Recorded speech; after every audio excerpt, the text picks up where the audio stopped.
దేవునికి స్తోత్రం. ఉదయకాల ప్రార్థనలకు ఆహ్వానం. కల్వరి కిరణాల గ్రూప్ సభ్యులందరికీ, ఏకీభవిస్తున్న సహోదరి మండలకును దైవజనులకు అందరికీ క్రీస్తు నామంలో వందనాలు తెలియజేస్తూ ఉదయకాల ప్రార్థనలకు ఆహ్వానం. ప్రార్థన చేసుకునే ముందు కొద్ది నిమిషములు దేవుని యొక్క మాటను మనము ధ్యానం చేసుకుందాం. జీవితంలో ఒక భార్య భర్తతో ప్రయాణం చేస్తున్నప్పుడు, మొదలు పెట్టినప్పుడు భర్త అంటాడు భార్యతో, నాతో ప్రయాణం చేసే ముందు కొన్ని మాటలు నేను నీకు చెప్తాను అంటారు. అది మాట కావచ్చు, ఆజ్ఞ కావచ్చు, ఒక షరతు కావచ్చు, ఒక నిబంధన కూడా కావచ్చు. మొట్టమొదటిగా కుటుంబంలో నువ్వు జాగ్రత్తగా ఉండాలి. నా కుటుంబ సభ్యులందరినీ కూడా మెలకువ కలిగి జాగ్రత్తగా చూసుకోవాలి అంటే అలర్ట్గా ఉండాలి ప్రతి విషయంలో అని ఒక భర్త భార్యకు చెప్తాడు. నూతనంగా కుటుంబంలోకి వచ్చావు కనుక ఇరుగు పొరుగు వారి దగ్గర కానీ ఎవరి దగ్గర కూడా కానీ మోసపోకుండా జాగ్రత్త పడు అని కూడా చెప్తారు. అలాగే ఒక భార్య భర్తతో ప్రయాణం చేసేటప్పుడు ఎన్ని షరతులు ఉంటాయి. ముందుగా కొన్ని మాటలు ఈ విధంగా చెప్తే, మన ప్రభువు వారు కూడా, ప్రభువుతో ప్రయాణం చేస్తున్న మనము కూడా, ప్రభు మనకు కూడా కొన్ని మాటలు తెలియచేస్తున్నాడు. ఏ విధంగా అంటే మార్కు సువార్త 13వ అధ్యాయంలో యేసు ప్రభు వారు అంత్య దినముల గురించి తన శిష్యులతో చెప్తున్నారు. అయితే ఈ 12 మంది శిష్యులతో మాత్రమే కాదు కానీ నేడు ఆయన యందు నమ్మిక ఉంచి రక్షణ పొంది బాప్తిసం తీసుకొని ప్రభుతో జీవిస్తున్న మనకు కూడా, ప్రభుతో ప్రయాణం చేస్తున్నా నేను అని అనుకుంటున్న మనకు కూడా ఈ మాటలు వర్తిస్తాయి. ఏమంటే చూస్తే మార్కు సువార్త 13వ అధ్యాయంలో దేవుని వాక్యం సెలవిస్తున్నది. చూసినట్లయితే 5వ వచనంలో, ఎవడునూ మిమ్మల్ని మోసపుచ్చకుండా చూచుకొనుడి. మొట్టమొదటిగా ఏమంటున్నాడు? ఎవడునూ మిమ్మల్ని మోసపుచ్చకుండా చూచుకొనుడి. నాతో మీరు ప్రయాణం చేస్తున్నారు కదా, నేను మీకు సమస్తం ముందుగానే తెలియజేస్తున్నాను. నేను తెలియజేయలేదనేది నేను మళ్ళీ మాట్లాడడానికి వీల్లేదు. ముందుగానే సమస్తం మీకు చెప్పి ఉన్నానని కూడా దేవుడు వాక్యం సెలవిస్తున్నది. మొట్టమొదటిగా ఏం చెప్తున్నాను? ఎవడినో మిమ్మల్ని మోసపుచ్చకుండా చూచుకోండి అంటే మోసపోతారా మీరు అంటే కడవరి దినాలు ఖచ్చితంగా మోసపోతాం. ఏది సత్యమో ఒక విశ్వాసిగా ఉంటున్న మనం ప్రభువుని ఎరిగి ప్రభువుతో ప్రయాణం చేస్తున్న మనం ఏది అసత్యమో ఏది సత్యమో మొట్టమొదటిగా తెలుసుకోవాలి. సత్యం ఏది? వాక్యమే. వాక్యాన్ని చక్కగా అర్థం చేసుకోవడం, ప్రార్థనని పెంచుకోవడం, విశ్వాసంలో స్థిరంగా ఉండడం, ఇవి కోరుకోవాలి ఒక విశ్వాసిగా. నేటి దినాల్లో ఈ విశ్వాస జీవితంలో ఉన్న విశ్వాసులు ఇవన్నీ కోరుకుంటలేదు కానీ చాలామంది స్వస్థత వైపు, ఆశీర్వాదముల కొరకు పరిగెడుతున్నారే తప్ప విశ్వాసంలో ఉండాలి, ఆత్మీయంగా బలపడాలి, సత్యవాక్యంలో స్థిరపడాలి, సత్యవాక్యాన్ని మనం తెలుసుకోవాలనే ఆరాటంతో చాలా వరకు పరిగెడతలేదు. అందుకే దేవుడు చెప్తే అబద్ధ బోధకులు వచ్చు కాలం వస్తుంది కదా, అబద్ధపు క్రీస్తులు వస్తారు. ఎక్కడి నుంచి రారు? సంఘంలోంచే, సమాజంలోంచే పరిగెడతారు. మరి వారు స్వస్థత, అలాగే ఆశీర్వాదముల కూటములని వీటి కొరకు ఆలోచన చేస్తారే తప్ప సత్యవాక్యం వైపు ఎక్కువగా మొగ్గు చూపకుండా పోతారు. అందుకే అలాగ మోసపోకండి అని దేవుడు ముందుగానే సెలవిస్తున్నాడు. రెండవదిగా ఆలోచిస్తే మార్కు సువార్త 13 మిమ్మును గూర్చి మీరే జాగ్రత్త పడే అంటున్నాడు. ఎందుకు? ఆయనతో ప్రయాణం చేస్తున్నాం కదా, చాలా జాగ్రత్తగా మనము ఉండాలి అంటున్నారు. ఎందుకు జాగ్రత్త పడమని చెప్తున్నా అంటే, ప్రభుతో బ్రతుకుతున్న మనము చాలా వివేకంగా కూడా ఉండాలి. ఎన్నో శ్రమలు, ఎన్నో ఇబ్బందులు, ఇరుకులు క్రీస్తుతో ప్రయాణిస్తున్న మనకు ఎదురవుతాయి. అందుకని అంటున్నాడు, వివేకం కలిగి కీర్తనల గ్రంథం 53:2 వివేకం కలిగి దేవుని వెదుకు వారు కలరేమో అని యెహోవా ఆకాశం నుండి చూస్తున్నట్లు వాక్యం సెలవిస్తున్నది. కనుక దేవునితో ప్రయాణం చేస్తున్న మనం జాగ్రత్తగా వివేకం కలిగి ఉండాలి.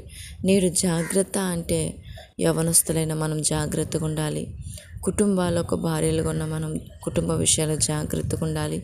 పిల్లలు పెంచే విషయంలో జాగ్రత్త వహించాలి. ప్రతి విషయంలో కూడా జాగ్రత్త అనేది మనము వహించాలి. సత్యవాక్యంలో మనము జాగ్రత్తగా నడుచుకోవాలి అని దేవుని వాక్యము సెలవిస్తున్నది.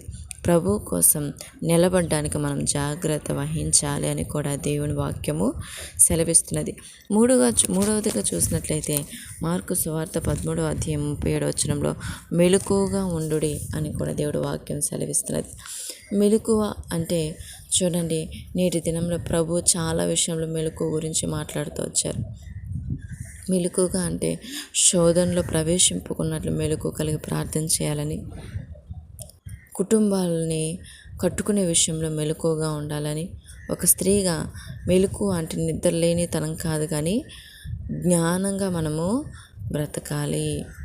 మెలకువ కలిగి ప్రభు రానయ్యున్న దినాలు ఇవి. ప్రభు మళ్ళీ పుడతాడనే దినాలు కాదు, కానీ రానయ్యున్న దినాలు కనుక మనము ఒక అధికారి, ఒక మనుష్యుడు వాళ్ళ కింద దాసులకి వాని క్రియలు చొప్పున పని అప్పగించి వీళ్ళు దేశాంతరం పోయి తిరిగి వచ్చినప్పుడు వాళ్ళందరికీ తిరిగి ప్రతిఫలం ఇస్తాడు. ఎందుకు? వాళ్ళ పని చక్కగా చేశారు లేదని. నేడు సంఘంలో మనకిచ్చిన పనులని మనం మెలకువ కలిగి లేదులే, నా యజమానులు లేడు కదా అని సోమర్తనంగా పడుకున్న ఖచ్చితంగా మన యజమాని దృష్టిలో మనము అపరాధుల పాలవుతాము, నరకానికి పాలవుతాము. నేడు సంఘంలో మనకున్న పని మనం చేయాలి. దేవుడు మనకిచ్చిన తలాంతుల చొప్పున మనం వాడబడాలి. అట్టి రీతిగానే కాకుండా వెలుకోగలిగి ప్రార్థన చేస్తూ దేవునికి సన్నిహితంగా బ్రతకాలని దేవుడు కోరుకుంటున్నాడు. కనుక క్రీస్తుతో ప్రయాణం చేస్తున్న మనము ఎవరి చేత మోసపోకుండాను మనం జాగ్రత్త పడుతూ మెలుకు కలిగి క్రీస్తుతో మనం ప్రయాణం చేయాలి. అంత్య దినాలు ప్రభు రానయ్యున్నాడు. ప్రభుతో జీవించే వారంగా ఉండాలని దేవుడు కోరుకుంటున్నాడు. ఆమె ప్రార్థన చేసుకుందాం. మహాగణుడ, మహోన్నతుడగు నా తండ్రి, జీవం గల తండ్రి, జీవాధిపతి, మీకు వందనాలు, స్తోత్రాలు చెల్లిస్తున్నాను. ఈ ఉదయకాల సమయాన్ని బట్టి మీకు వందనాలు తండ్రి. రాత్రంతయు ప్రభా మీరు మమ్మల్ని కాపాడి నేడు మాకు అనుగ్రహించిన ఈ దినాన్ని బట్టి మీ కృతజ్ఞతలు చెల్లిస్తూ మరి తండ్రి ఈ దినం అంతా ప్రభా నీ కృప చేత మమ్మల్ని నడిపించు తండ్రి. విన్న వాక్యాన్ని బట్టి మీకు వందనాలు తండ్రి. మేమెవ్వరి చేత మోసపోకుండా జాగ్రత్తగా మెలకు కలిగి బ్రతకడానికి మాకు జ్ఞాన వివేకాన్ని మీరు అనుగ్రహించమని నీ పాసనలో వేడుకొంచున్నాను ప్రభా. మీకే స్తోత్రాలు చెల్లిస్తున్నాను. ఇదిగో నా తండ్రి, మరి నీ కృపలు అడుగుతున్నాను ప్రభా, సహాయం చేతండి. నేడు సంఘాలని బలపరచునైనా సేవకులకు మంచి ఆరోగ్యం దయచేతండి ప్రభా. మరి సత్యవాక్యం విషయంలో, విశ్వాస విషయంలో అయ్యా మేము ముందుకు పరిగెత్తాలి తప్ప మరి నేటి దినంలో ప్రభా అయ్యా దేవుళ్ళు స్థిరపడడానికి ఓపిక చూపిస్తలేదు, కానీ ఆశీర్వాద స్వస్థతల కొరకైతే పరిగెట్టుకుంటూ వెళ్తున్నాం ప్రభా. ఇన్స్టెంట్ ప్రభా బ్లెస్సింగ్స్ కోరుకుంటున్నాం, కానీ మరి ఓపికగా దేవుని వాక్యం సెలవిస్తుంది. యాకోబు 1:4 నా తండ్రి ప్రభా సంపూర్ణులుగాను అనాంగులుగాను అయ్యా మీ క్రియలతో సహనం ద్వారా క్రియలు జరిపించుకుంటని వాక్యం సెలవిస్తుంది. మేము అటు రీతిగా బ్రతక నాయనా ప్రభా తొందరపడుతున్నాం, దయతో క్షమించండి. తొందరపాటు మోసానికి గురి చేస్తుంది, అలా చేయకుండా ప్రభా అయ్యా జాగ్రత్తగా మేము మెలకుగా ఉన్నట్లు మమ్మల్ని దీవించమని పాసనలు వేడుకొంచున్నాను ప్రభా. నేడు విశ్వాసాలు మీరు బలపరచు తండ్రి, జ్ఞానయుక్తంగా నడిపించు దేవా. మా భక్తి జీవితాన్ని, విశ్వాస జీవితాన్ని మీరు కాపాడయ్యా. మీకే స్తోత్రాలు చెల్లిస్తున్నాను. అలాగే నా తండ్రి ప్రభువా, ప్రత్యేకంగా తండ్రి నా దేశానికి క్షేమం దయచేయండి. నా దేశంలో ఏర్పాటు చేసే అయ్యా ప్రభు చీకటికి లయం చేసే అధికారులు, నాయకులు మీరు దీవించు తండ్రి. మీకే స్తోత్రాలు చెల్లిస్తున్నాను ప్రభా. ఇదిగో నాయన, యవనస్తుల క్షేమం కొరకు మొరపెడుతున్నాను. యవనస్తుల చుట్టూరు కంచివే తండ్రి. వాళ్ళ చదువులు, ఉద్యోగాలు, వివాహ విషయంలో కృప చూపించండి. ఏ దుష్టుడి చేత ప్రభా అయ్యా ప్రభా అత్యాచారాలు కానీ ప్రభా ఎటువంటి ఇబ్బంది పడుకున్నట్లు మీరు కాపాడయ్యా. ఎంతోమంది బిడ్డలు నశించిపోతున్నారు, కాపాడు తండ్రి. ఈ యవన కాలంలో తమ జీవితాలను కాపాడయ్యా. మీకు స్తోత్రాలు చెల్లిస్తున్నాను. కుటుంబాల క్షేమం కొరకు మొరపెడుతున్నాను. భార్య చేత భర్తలు ఎంతోమంది వేదన పొందుతున్నారు. భర్త చేత భార్యలు ఎంతోమంది బాధపడుతున్నారు. అయ్యా విడుదల దయచేయండి. ఆ సోమర్తనం నుంచి, ఆ త్రాగుబోత నుంచి, వ్యభిచారతనం నుంచి విడుదల పొంది భార్యాభర్తలు సమాధానంగా జీవించినట్లు దీవించండి. కుటుంబాల్లో మీరు సమాధానం అనుగ్రహించు తండ్రి. స్తోత్రాలు చెల్లిస్తున్నాను అయ్యా ప్రభా. అలాగే నా తండ్రి గర్భిణీ స్త్రీల క్షేమం దయచేయండి ప్రభా. గర్భఫలం లేని వారి విషయంలో కృప చూపించండి. నేను మహింపరిచే బిడ్డలు మాకు అనుగ్రహించు తండ్రి. నీ కోసం పెంచి జ్ఞానాన్ని తల్లిదండ్రులుగా మాకు అనుగ్రహించు దేవా. మీకే స్తోత్రాలు చెల్లిస్తున్నాను. అలాగే వృద్ధుల్ని మీరు దీవించినైనా చంటి బిడ్డలకు మంచి ఆరోగ్యం దయచేయండి అయ్యా. తల్లిదండ్రులను సన్మానించేవారుగా, వృద్ధాశ్రమాలు విడిచిపెట్టకుండా మంచి హృదయం కలిగి, ప్రేమ కలిగి, నీ ప్రేమతో ఆదరించి పిల్లలుగా జీవించినట్టు కృప చూపించిన ఆయన అయ్యా. చంటి బిడ్డలకు మంచి జ్ఞానం మీ తండ్రి. మీకే స్తోత్రాలు చెల్లిస్తున్నాను. అలాగే నా తండ్రి ప్రభా అయ్యా, మరి నీ కృపను బట్టి అడుగుతున్నాను ఆయన. అనారోగ్యస్తులు మీరు స్వస్థపరచునైనా, స్వస్థపరచు దేవుడు మీరు ప్రభా. అయ్యా పక్షవాతంతో ప్రభా అయ్యా బాధపడుతున్న లేవనెత్తినైనా క్యాన్సర్ నుంచి విడుదల దయచేయి ప్రభా. బీపీలు, షుగర్, థైరాయిడ్ ప్రాబ్లంతో, పీసీఓడి ప్రాబ్లంతో ఎంతోమంది బాధపడుతున్న విడుదల దయచేయండి. మరి ప్రత్యేకంగా గర్భంతో ఉన్న బిడ్డలు థైరాయిడ్తో బాధపడుతున్నారు, సహాయం చేయండి. సుజాత సిస్టర్ మీరు స్వస్థపరచండి, ఆరోగ్యం దయచేయమని వేడుకొంచు తల్లి. బిడ్డ క్షేమం దయచేయండి ప్రభా. నా సహోదరి స్నేహితుల విషయంలో కూడా కృప చూపించమని వేడుకొంచున్నాను తండ్రి. స్తోత్రాలు. అలాగే తను ప్రయాణం చేస్తున్నవారు, నేడు ఎంతోమంది ఉద్యోగాలకు వెళ్తున్నవారు, ప్రయాణం చేస్తున్నవారు, వాహనాలు నడుపుతున్నవారు క్షేమం దయచే తండ్రి. స్తోత్రాలు చెల్లిస్తున్నాను. అలాగే తండ్రి ప్రత్యేకంగా ప్రభా ఆర్థిక సమస్యలతో బాధపడుతున్న వారికి మీరు కృప చూపించండి, సహాయం చేయండి. కష్టపడుతున్న వారు, రైతుల్ని, కార్మికులు, అయా ఉద్యోగస్తులు మీరు క్షేమం దయచేయండి. వారి కష్టార్జితాలను మీరు దీవించమని వేడుకొంచు అయా. ఈ ఉదయకాల సమయం ఉంది కల్వరి కిరణాల గ్రూప్ సభ్యులందరికీ క్షేమం దయచేయండి నైనా. ఈ పరిచర్యను దీవించండి. పరిచర్య పాలిభగస్తులైన ప్రతి ఒక్కరూ వాక్యం వినటం ఎందుకని, చదువుటి ఎందుకని, ప్రార్థనలు కానీ బలపడినట్లు దీవించునైనా. ఐక్యతను, సఖ్యతను అనుగ్రహించిన తండ్రి. మీకే స్తోత్రాలు చెల్లిస్తున్నాను నైనా. ప్రేయర్ రిక్వెస్ట్ ఇచ్చిన అనారోగ్య పరిస్థితుల్లో బాధపడుతున్న ప్రభా వినీత్ కుమార్ 5 సంవత్సరాల బాబు తండ్రి, కిడ్నీ ప్రాబ్లంతో ప్రభా ఇప్పుడు బ్లడ్ తండ్రి ప్రెషర్ కంట్రోల్ అవ్వలేకుంది. మీరు స్వస్థపరచమని వేడుకొంచున్నాను. దబులూరు కుటుంబాన్ని మీరు దీవించండి. ఆ సామ్సన్ బ్రదర్ని మీరు దీవించండి. అజయ్ బ్రదర్ వాళ్ళ కుటుంబాలను మీరు దీవించండి అయ్యా. నా తండ్రి ప్రభా మరి నీ కరుణ కుమార్ సిస్టర్ బ్లడ్ ఫైల్స్తో బాధపడుతుంది, స్వస్థత పరచు ప్రభా. గ్లోరీ బిడ్డను మీరు స్వస్థపరచు నాయనా. అనారోగ్యంతో బాధపడుతుంది, మీరు స్వస్థత దయచేయమని వేడుకొంచున్నాను.